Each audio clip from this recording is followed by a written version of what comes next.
reported that the Coast Guard has I'm stopped calling considering- on Bloomberg. Go ahead. Caroline, thank you. Two questions for you. The New York Times is reporting that the administration is now sending a U.S. official to the G20. They're sending Mark Dillard.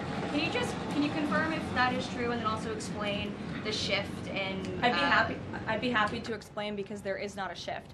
The United States is not participating in official talks at the G20 in South Africa. I saw the South African president running his mouth a little bit against the United States and the president of the United States earlier today, and that language is not appreciated by the president or his team.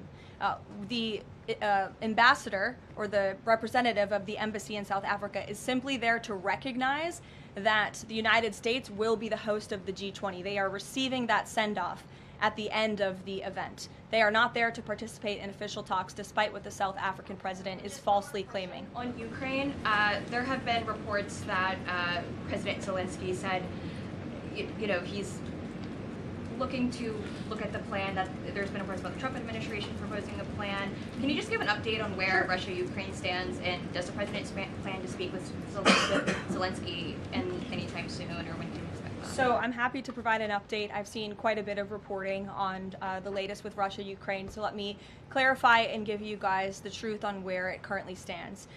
President Trump has made it very clear since day one, and even on the campaign trail, that he wants to see this war come to an end. He has grown increasingly frustrated with both sides of this war, Russia and Ukraine alike, for their refusal to commit to a peace agreement. But nevertheless, the president and his national security team are steadfast in seeing this war come to an end, to end the killing and deliver on the president's promise. Special Envoy Witkoff, Marco Rubio, have been working on a plan quietly for about the last month. They've been engaging with both sides, Russia and Ukraine, equally, to understand what these countries would commit to in order to see a lasting and durable peace. That's how you get to a peace negotiation, right? That's how it worked with Israel, with respect to Israel and Gaza and all of the Arab countries in the Middle East. That's how we accomplished that historic agreement, which the UN, by the way, voted to commit to and accept this week, which was a huge monumental moment. So they have been engaged with both sides, and these talks are continuing. As always, I'm not going to litigate the details of this plan, as it's ongoing and it's in flux, but the president supports this plan. It's a good plan for both Russia and Ukraine, and we believe that it should be acceptable to both sides, and we're working very hard to get it done. And I'll also add, I know Secretary Driscoll did meet with President Zelensky today. We spoke with him.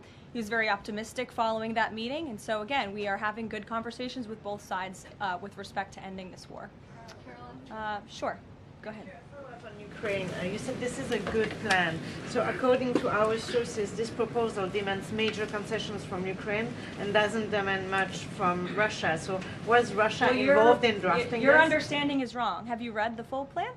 You haven't. Sources says. Yes. So if you can give details, maybe. You've read reporting from one side of the war, and so I want you to understand that the administration has talked equally with both sides. You have seen President Trump engage directly with both President Putin and President Zelensky. Likewise, his national security team has as well. In fact, Special Envoy Witkoff and Secretary Rubio met with some of the Ukrainians just in the past week to discuss this very plan. And so just like you saw with respect to Israel and Gaza, we are hearing out both sides of this war to understand what can you commit to end the war. And that's ultimately how we are going to get to an agreeable solution. That's what the president has directed of his team. I know there's a lot of criticism out there and a lot of doubters, but I would just remind you of the historic success that this president and his team accomplished in the Middle East. We believe that is possible with Russia and Ukraine, and we're hoping and working very hard to achieve that. Stephen. Could you provide a little more context on what to expect tomorrow with the Mamdani meeting? Will it be in the Oval Office, or is it going to be open at least partially to the press? I don't have any more details to read out for you on the meeting quite yet, Stephen. I know it's of great interest to you in the New York Post, but we'll keep, maybe if it opens, we can commit to letting you in.